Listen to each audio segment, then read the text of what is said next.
Cette semaine à l'émission, on se transporte directement à l'extrême ouest de notre territoire des Basses-Laurentides, à Oka plus précisément. Et je suis avec Claude Desjardins, propriétaire de La Traverse d'Oka Inc. Question de nous parler de l'histoire derrière La Traverse. Bonjour Claude. Bonjour Jessie. Ça va bien? Ça va bien. Bienvenue dans mon patelin. Bien, merci beaucoup. Plaisir. Donc, dis-moi, depuis combien de temps exactement es-tu propriétaire de La Traverse d'Oka? Je suis propriétaire depuis 1999, donc on complète notre 12e année d'opération. Puis qu'est-ce qui t'a amené à La Traverse d'Oka exactement? Ben moi, j'étais copropriétaire d'une imprimerie à Ville-Saint-Laurent. Et puis, après avoir vendu mon entreprise, je recherchais une entreprise manufacturière, mais malheureusement, j'ai pas trouvé ce que je cherchais. Et puis, un de mes conseillers m'a entendu parler que l'ancien propriétaire, M. Léger, cherchait à vendre son entreprise. Donc, lui a évalué ça un petit peu avant de me le proposer. Puis, finalement, il dit « Claude, ça vaudrait vraiment la peine que tu viennes voir cette entreprise-là. » Et puis, c'est un peu comme ça que ça a débuté.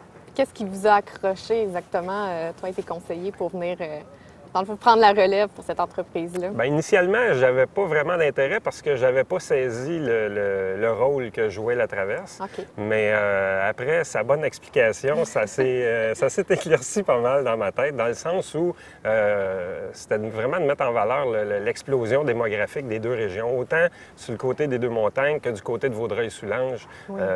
Ces deux régions qui explosent démographiquement. Ah oui. Et puis, ça amène beaucoup plus de gens sur la route.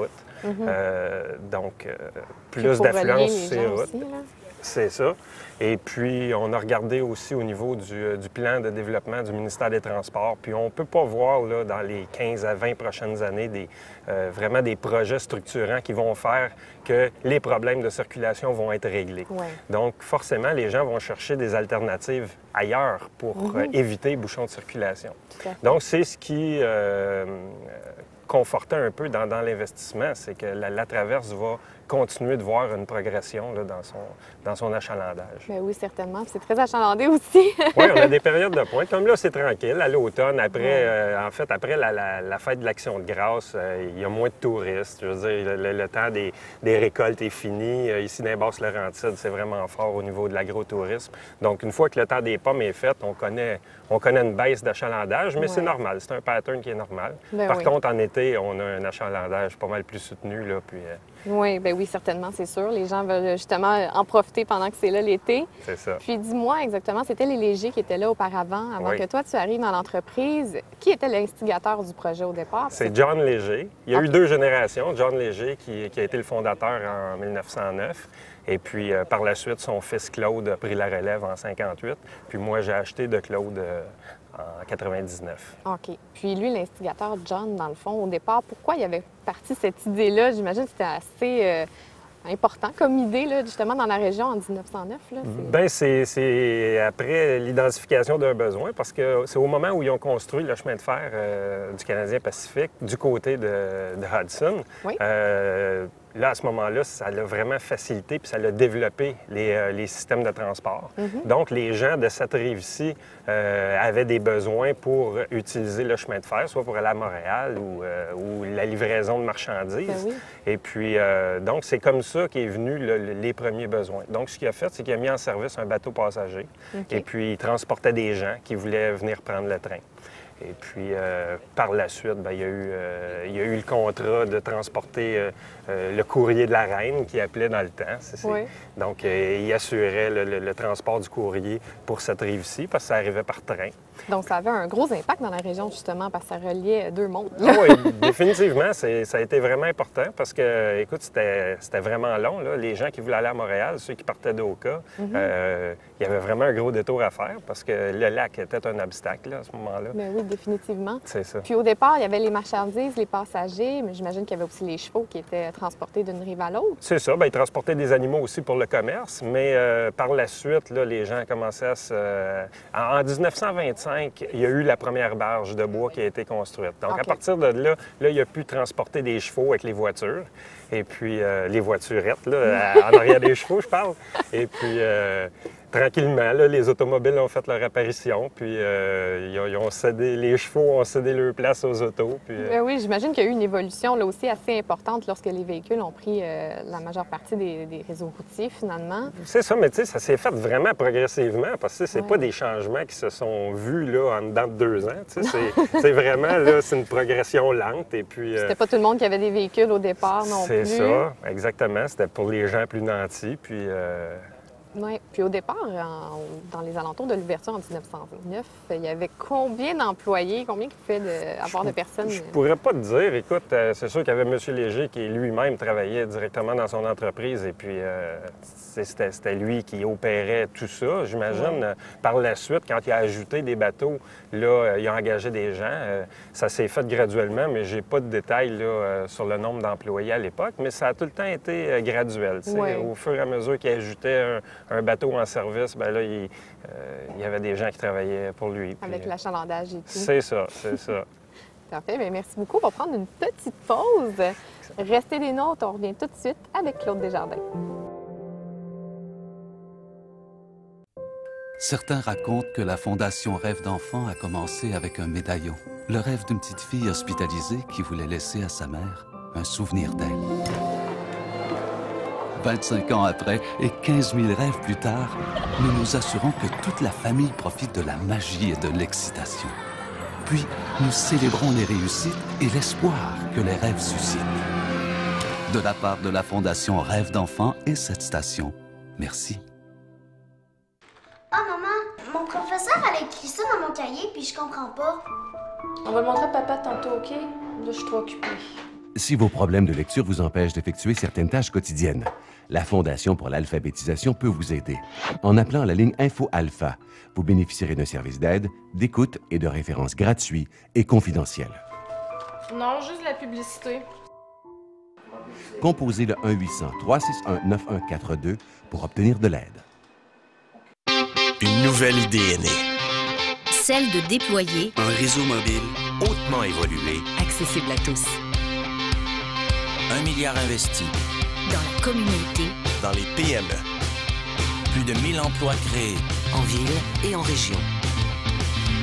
Merci de nous permettre de déployer les technologies qui nous feront tous passer. au 21e siècle. Vidéotron, bâtisseur de l'économie québécoise.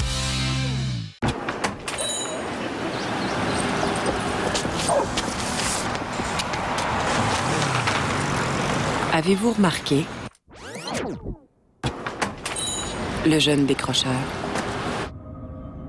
et la jeune mère dans le besoin? Nous, oui. Les 18 Centraide du Québec appuient 1700 organismes qui savent les reconnaître et qui les aident à surmonter leurs difficultés. Donnez-nous le pouvoir d'aider.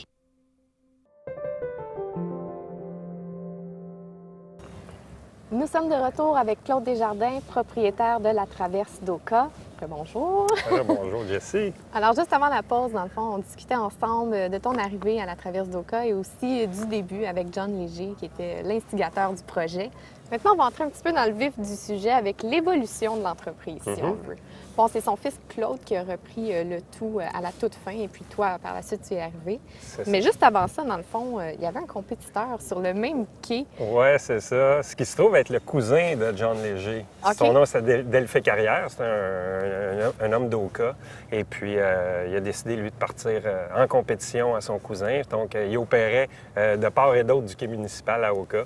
Ça fait que ça a donné lieu à toutes sortes de situations assez cocasses, là. Les gens, ils mettaient des employés dans la rue pour attirer la clientèle, pour les signaler sur un bord ou l'autre du quai, parce qu'ils s'arrachaient la clientèle à ce moment-là. Ben oui, puis j'imagine les gens, ils ne savaient pas trop de quel côté aller, justement. Ils pensaient non, peut-être que c'était la même entreprise. Probablement, c'est ça. Ça fait que les gens ne comprenaient pas trop. Ça fait que probablement que celui qui signalait le mieux, c'est lui qui gagnait la clientèle. Puis là, ben, les gens en profitaient un petit peu. Hein. Il y avait de la négociation qui se faisait. Ceux qui connaissaient le jeu, ben là, ils disaient « Écoute, si tu me le fais moins cher, je vais passer chez vous. » Ben Fait oui. que là, ça passait de 50 cents à 35 cents. Ça négociait beaucoup. Oui, ça négociait fort. Puis j'imagine, bon, il y a deux rives qui sont reliées par ce système-là. Comment ça fonctionnait si les gens voulaient venir se faire chercher sur le côté de Oka? Bien, du côté d'Oka, ici, ils devaient l'avoir ces deux côtés, en fait. C'est qu'il y avait un grand mât avec un drapeau. Puis quand les gens levaient le mât à mi-mât, ça voulait dire « Viens me chercher, je suis à pied ». S'il montait le drapeau jusqu'en haut, ça voulait dire « Viens avec le traversier parce qu'on a une auto ». Ah, donc c'est comme ça que ça système de fonctionnait. communication qui Ben oui, ça comme ça, fonctionnait. oui, tout le monde était content à ce moment-là. Puis aussi, dis-moi, dans le fond, avant que ça devienne la Traverse d'Oka Inc., à ce moment-là précis, quand c'est devenu une entreprise, c'était à quel moment exactement? Bien, c'était en 58, là, quand Claude Léger, le fils de John, a pris la relève de son père. Là, lui, il a commencé par acquérir son compétiteur. Oui. Et puis là, il a tout mis l'équipement ensemble. Puis, graduellement, il a adapté son système. Donc, il a fait construire des barges plus grandes. Et puis, en 67, il a commencé à remplacer ses barges de bois par des barges d'acier. Oui, parce que c'est un ingénieur, je crois, Oui, à ce temps-là. Oui, c'est un diplômé en ingénierie. Et puis, c'est lui qui a tout dessiné, ses barges et puis il les a fait construire. Donc, ça a passé du bois à l'acier. Oui, c'est ça. Question de suivre la clientèle et l'évolution aussi. Bien, c'est ça. Il y avait de plus en plus de demandes. Puis par la suite, entre 90 et 94, ils ont allongé les barges là, de part et d'autre là, pour gagner 2 places par traversier. Donc, il a augmenté sa capacité, c'est ça. Ça augmentait à tous les ans à peu près? Ou... Bien, il y a tout le temps une pression à la hausse là, sur le système. T'sais, même aujourd'hui, on le sent. Il y a de plus en plus de monde dans la région. Les réseaux routiers sont congestionnés. Donc, les gens cherchent des alternatives. Fait que tu le vois, puis c'est méconnu, en fait. Ça date, la Traverse a aujourd'hui 102 ans, et puis il y a beaucoup de gens de la région qui ne la connaissent pas. Ouais. Il y a souvent des nouveaux clients qui arrivent ici, puis juste par la nature, par la nature de leurs questions, tu le vois qu'ils ne sont jamais passés. Fait que moi, je leur demande, vous venez de quelle région? Bon, ils me disent, OK, je viens de Saint-Eustache. OK, c'est la première fois que vous passez ici. Oui. Ça fait combien de temps vous restez dans la région? Ça fait 10 ans.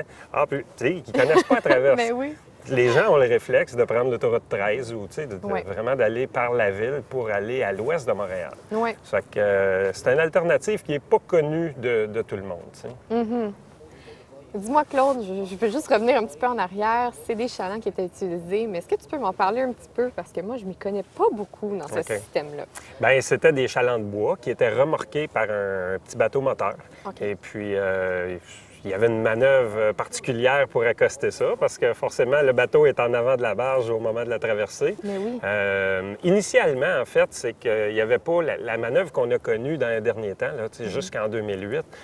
C'était pas tout à fait comme ça au départ. C'est que le bateau arrivait tranquillement sur le bord de la rive, puis il se tassait, il laissait passer la barge, puis là, à l'aide de grandes perches de bois, il manœuvrait là, en poussant pour amener la barge au quai, pour pouvoir transborder. Oui. Par après, quand Claude Léger a pris le relais de l'entreprise, là, il voulait ça, lui, plus productif. Donc, il a vraiment développé la manœuvre qu'on a connue dans les dernières années de ce système-là. Oui. Où là, la barge était vraiment entraînée, puis l'expression utilisée, c'était de swinger la barge au quai. C'était vraiment ça, parce que vraiment, il la laissait passer, puis il allait se placer à l'épaule pour la retenir, puis ensuite l'amener précisément sur le quai. Ça fait que oui, la manœuvre était spectaculaire, puis il y a beaucoup de gens qui reconnaissaient cette manœuvre-là, là, puis ils venaient ici sur le quai juste pour voir accoster les bateaux, parce que c'était spectaculaire.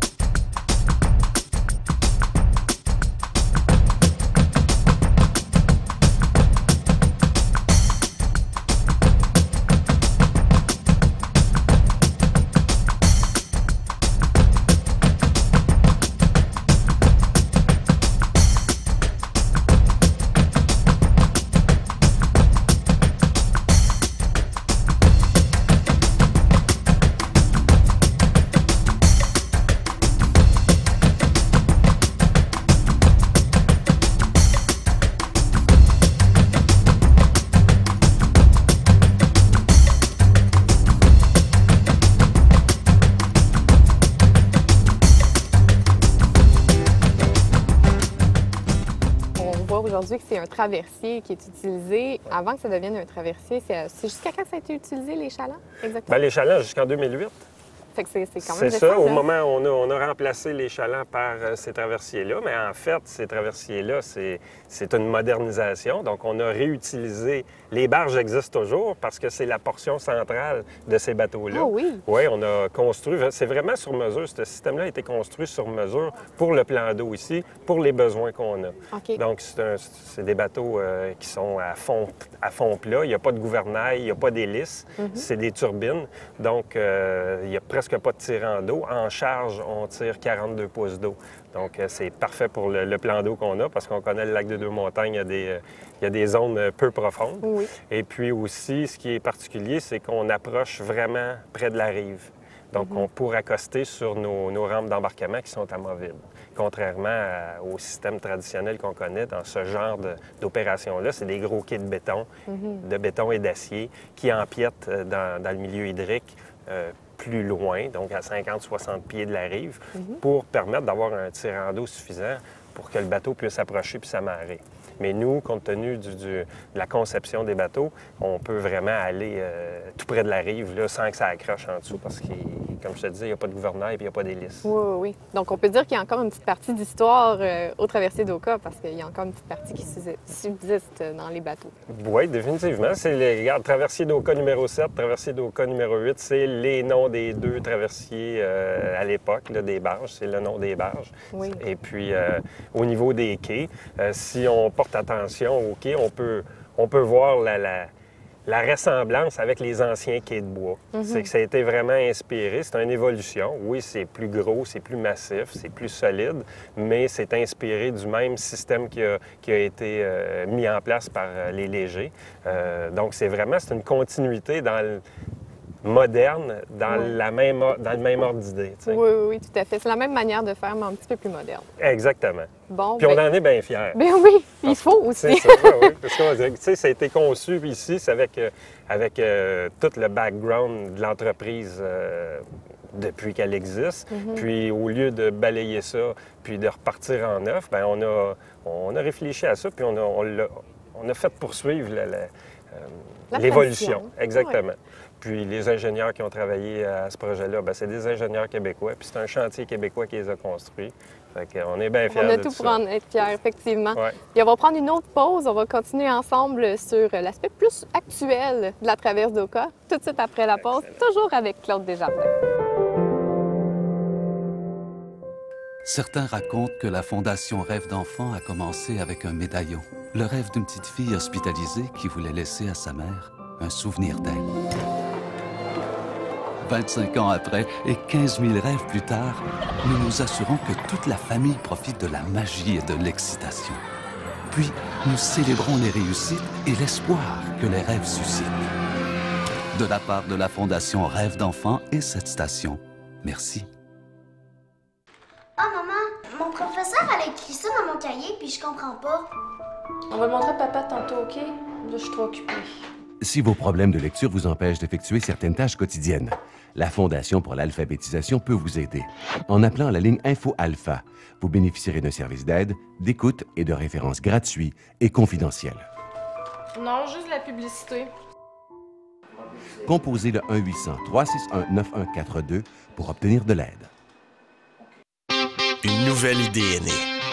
Celle de déployer Un réseau mobile hautement évolué, accessible à tous, 1 milliard investi dans la communauté, dans les PME. Plus de 1000 emplois créés En ville et en région.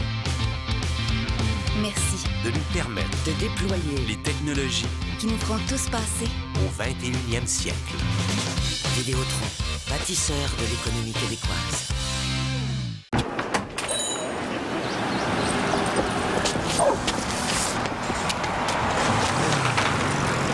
Avez-vous remarqué le jeune décrocheur et la jeune mère dans le besoin? Nous, oui. Les 18 centraides du Québec appuient 1700 organismes qui savent les reconnaître et qui les aident à surmonter leurs difficultés. Donnez-nous le pouvoir d'aider.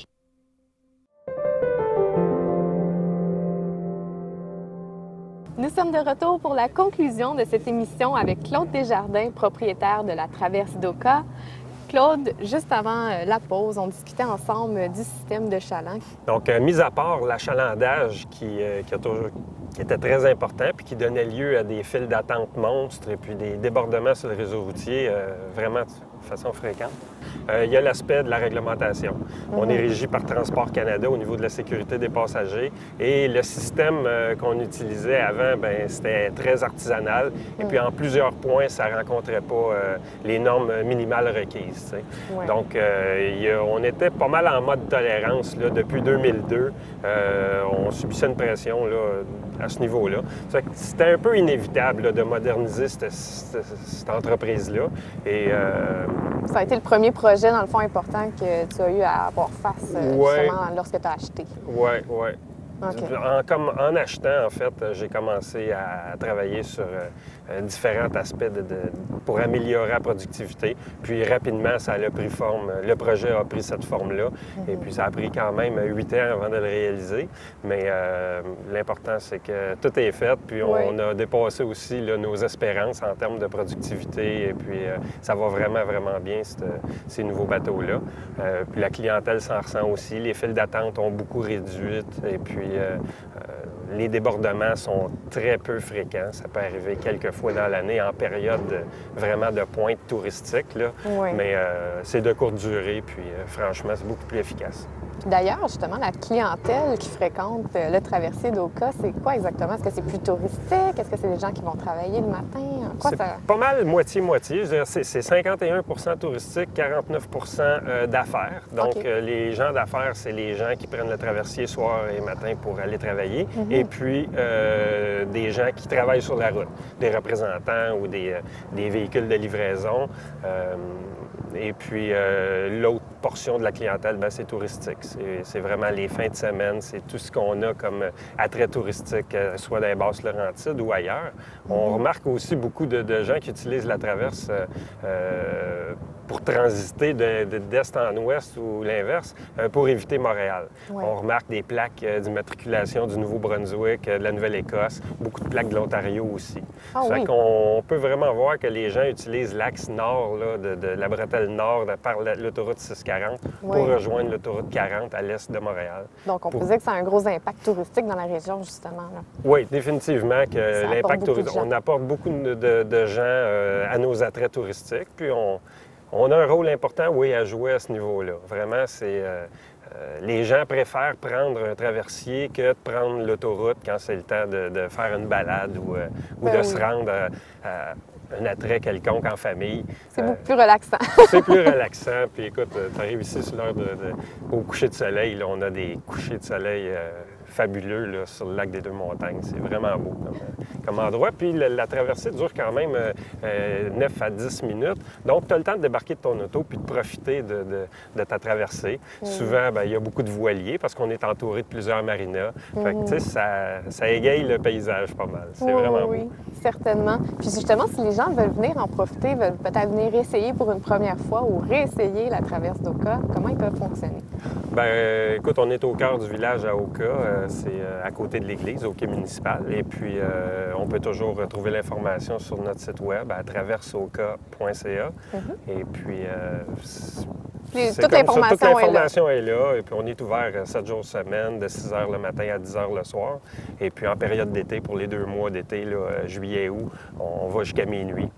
Seulement le dimanche, on commence à 7 h, mais tout le reste du temps, on ouvre à 6 h le matin. Puis pour les gens qui veulent profiter de l'automne, c'est jusqu'à quand exactement que c'est ouvert avant que ça ferme? On va fermer le 3 décembre cette année. Oh, quand même! Ouais. Donc on a encore le temps d'en profiter. C'est ça, puis on a un mois de novembre extraordinaire. Là, la température est parfaite. Fait que... Bien, je vous remercie énormément, c'est un Claude, plaisir d'avoir pris le temps de nous parler de toute l'histoire. Puis j'espère qu'il va y avoir beaucoup de gens qui vont venir en profiter. Bien, c'est gentil. Merci. Merci.